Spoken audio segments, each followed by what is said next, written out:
Hello, everyone. Welcome to lesson 2.06, Progressives. Thanks for being here today, even though we couldn't be together live. Hopefully this video does the job for you. All right, so today's lesson 2.06, Progressive, covers pages 569 to 576 in what is known to be the most spectacular, sophisticated, spooky, and star-studded book ever written in the history of humankind, The American Odyssey, our textbook. And our goals for today, we want to explain the goals of the progressive movement, identify individuals and organizations within the progressive movement, and describe muckrakers and their role in reform. And lastly here, explain the differences between social Darwinism and the social gospel. So lots to cover today. So progressives, who were they? They were people, groups of people that took action to address mounting social, economic, and political problems. They accepted that large corporations, big cities, and immigration existed. Now remember, if you go back to the 4.05 lesson where we talked about populists, we talked about one of the reasons that the populists failed and fizzled out as a party was because they were too backwards thinking, right? They were against big corporations. They were against big industry. They were against immigration. Progressives were more forward thinking. They accepted those things. Progressives also advocated rules and order. They were advocates of human welfare, and they advocated for a more just society. So, for number one on your reading guide here, and remember, you can download your reading guide from the 2.06 lesson checklist. So, progressives believed that government must abandon its laissez-faire ways and become an agency of human welfare, an active agent in the creation of a more just society. So, progressives saw a need for government action, that the problems of society, whether it be poverty, whether it be corruption, whether it be poor business practices, whatever, those problems weren't just going to fix themselves. So they called for a more active government, and for government to put into place, whether it be new laws, regulations, restrictions, whatever, to help fix those problems as they saw them. So that was a big jump from how people looked at government prior to this era. Most people saw government as just being that laissez-faire, hands-off approach, and not necessarily being an active agent for the creation of a more just society. So that brings us to the social gospel. Some progressive reformers were motivated by changing religious attitudes. Some pastors during the Gilded Age endorsed social Darwinism. Remember, we talked about that social Darwinism pseudoscience, and they blamed the poor for their own conditions. You know, that idea that poor people were poor because they were meant to be poor. That was God's will. That was the hand that was dealt to them. That was the genes that they were given at birth, the poor genes, if you will. In contrast to that, though, new groups formed that placed more emphasis on the need for community service. One of those groups, I'm sure you've heard of, was the Salvation Army. So leaders of the social gospel movement believed that Christians should apply their faith to social action by working to solve the problems of modern industrial society. Basically taking that idea of those kind of religious teachings of morality and helping people and so on and so forth, right?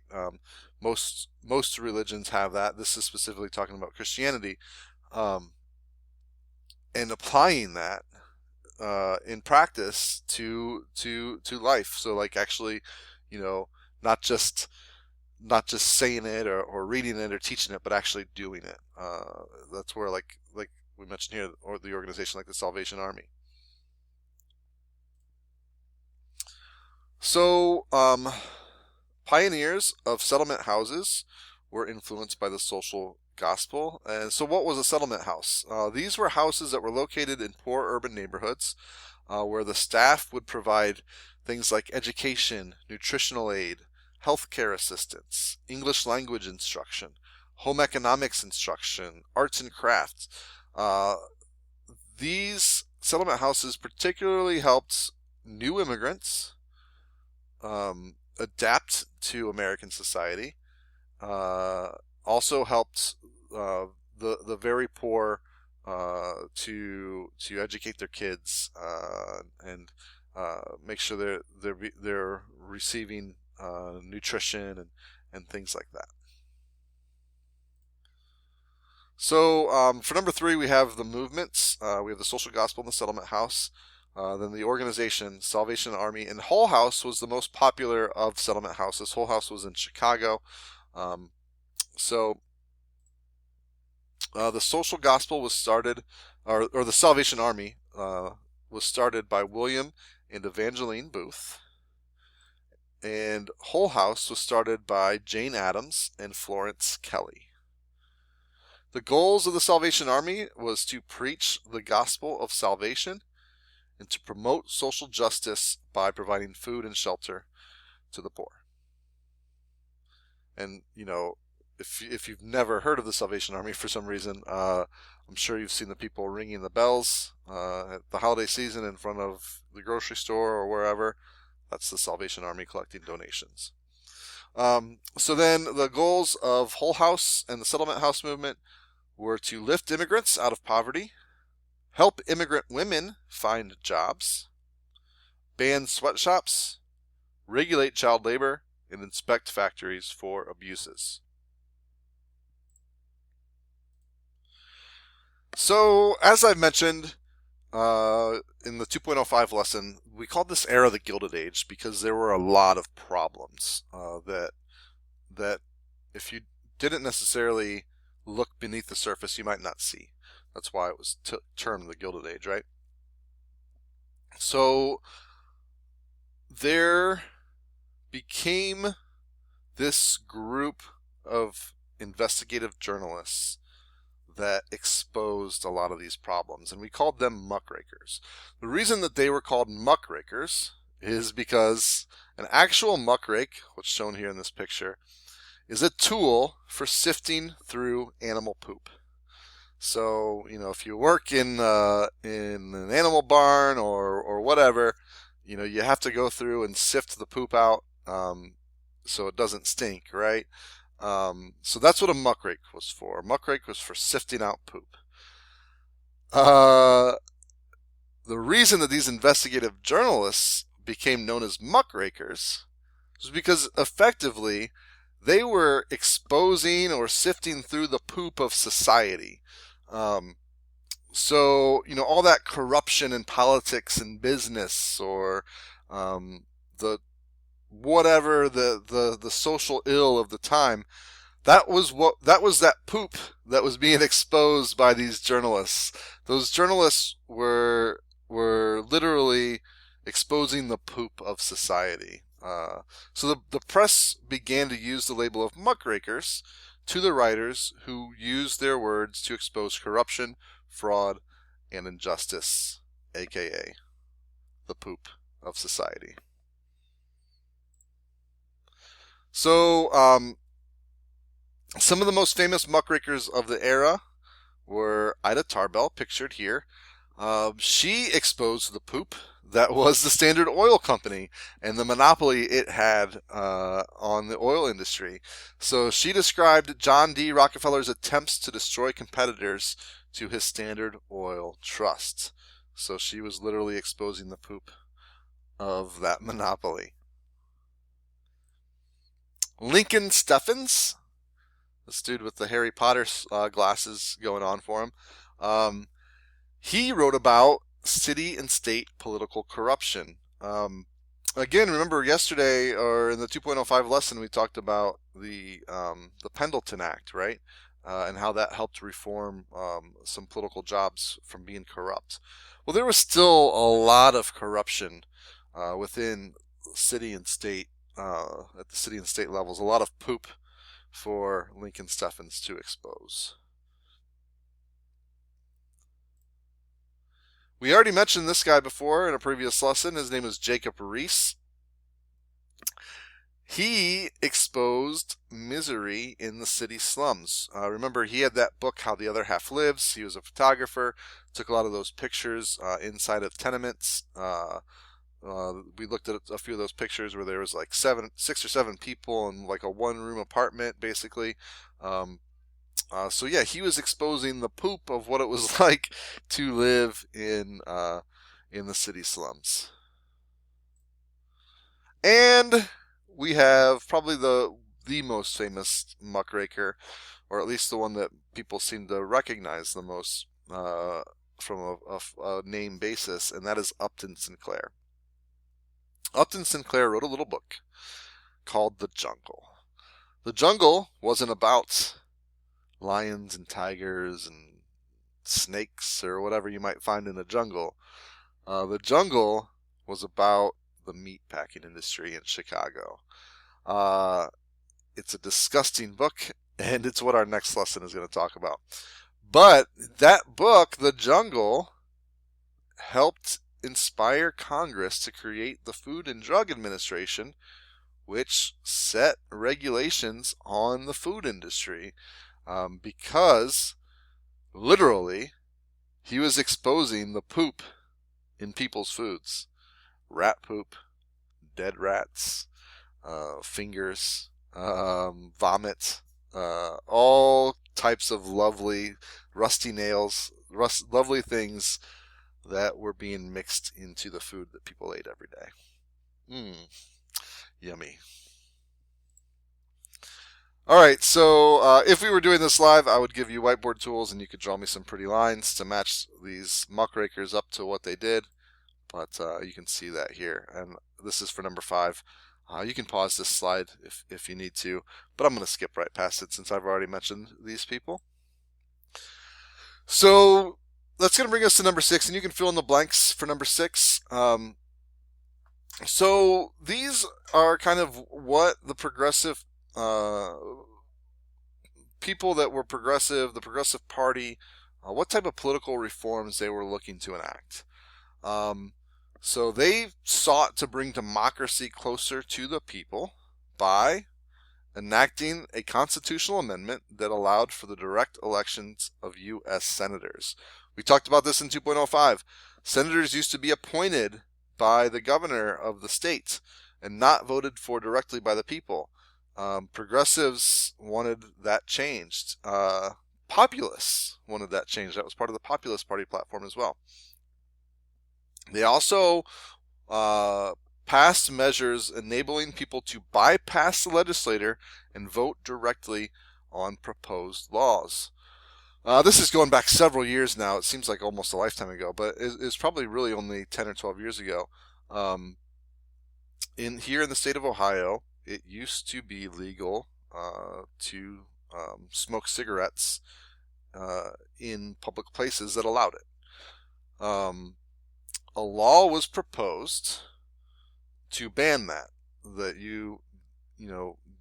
people could not smoke cigarettes in public places. So that law wasn't a law that was passed by our state legislator. That law was proposed and put on the ballot for people to vote on. I voted on that law. So the vote of the people then, I think that passed pretty overwhelmingly to where now here in the state of Ohio, you cannot smoke inside a building or a public place. So that was something that was voted directly on by the people.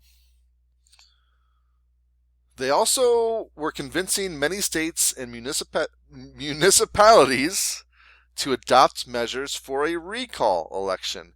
Basically, what a recall election is if somebody is elected to a position, say a governor of a state, and the people aren't happy with how they're governing the state. You could collect enough signatures and potentially recall that person. So they'll have to go up for another vote, and the people can vote to recall that politician. And if they're recalled, that means they're removed from office. This was done the last big time I can remember. Like a governor being recalled was in California in the early 2000s. I forget the name of the governor off the top of my head, but he was recalled, and then the next election, the Arnold Schwarzenegger, the actor, was elected to basically take his place and be the new governor of California. So he got to the chopper. This happened. There was a recall election.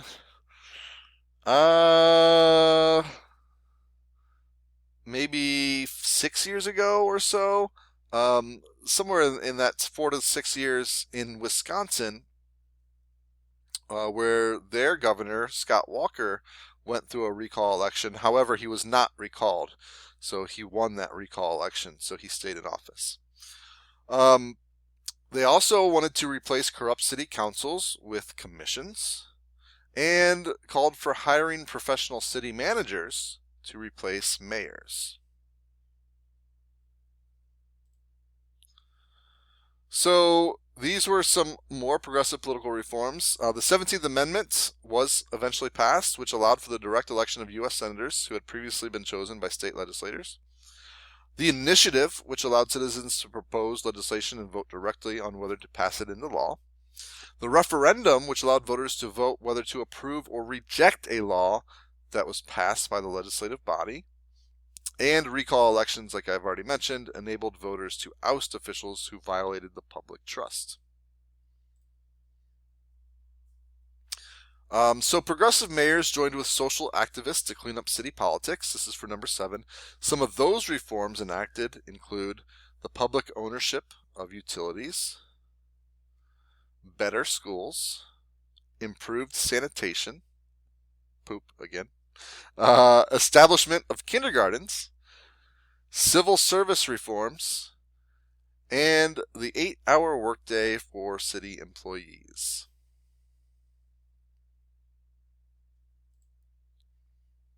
And this guy right here, Fighting Bob La Follette, Robert La Follette, he was the governor of Wisconsin, and he is famous for his Wisconsin idea.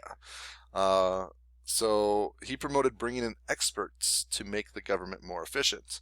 So that was the Wisconsin idea. So part of that was to, for number 9, reduce the power of business monopolies, clean up corrupt political systems, and relying on the advice of scientists and academic experts to make decisions. So, speaking of like improving sanitation for a city, right? Being the head of sanitation for a city is generally a well-paying job. If you were the person that could hire that manager of sanitation, you could potentially hire your friend or somebody that helped you become in that position, and they wouldn't do much to help the sanitation of that city, right? Because they wouldn't be qualified. The miraculous idea of Fighting Bob La Follette was to say, hey, maybe we shouldn't do that, and maybe we should hire an expert in sanitation, somebody that knows what they're doing, to be the head of sanitation of the city or of other cities or whatever. So yeah, it's basically the idea of using actual academic or scientific experts to fill those roles as opposed to political cronies. Seems pretty self-evident, right? It seems like something that should have already been happening, but it wasn't, and so it needed to happen, and that was the Wisconsin idea. I like how stern Fighting Bob looks in this picture. The righteous reformer. Okay. All right, so let's go ahead and get to the 2.06 checkpoint. Journalists that exposed corruption, fraud, and injustice were referred to as what? Muckrakers. Make sure you spell it correctly so you can get proper credit. Let's see if I can. Here we go.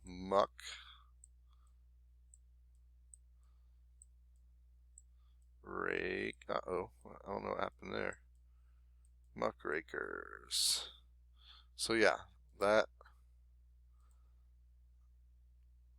is how you'll earn points. Muckrakers. Remember, those were the journalists that exposed the poop of society. Anybody like have a running count on how many times I've said poop today? Which of these was not a progressive political reform? This is a not question. So we're looking for the one that was not a progressive political reform. Would that be the referendum, the initiative, lower taxes, or recall elections? Think about it. And if you were saying lower taxes, you are correct and are literally the smartest person to walk the face of the earth. So, yeah, the referendum, initiative, and recall elections were all progressive political reforms. All right, that's it. That's all I have for you. Make sure you complete that 2.06 checkpoint. If you have any questions, let me know. You can send me an email. Have a great day. Poop.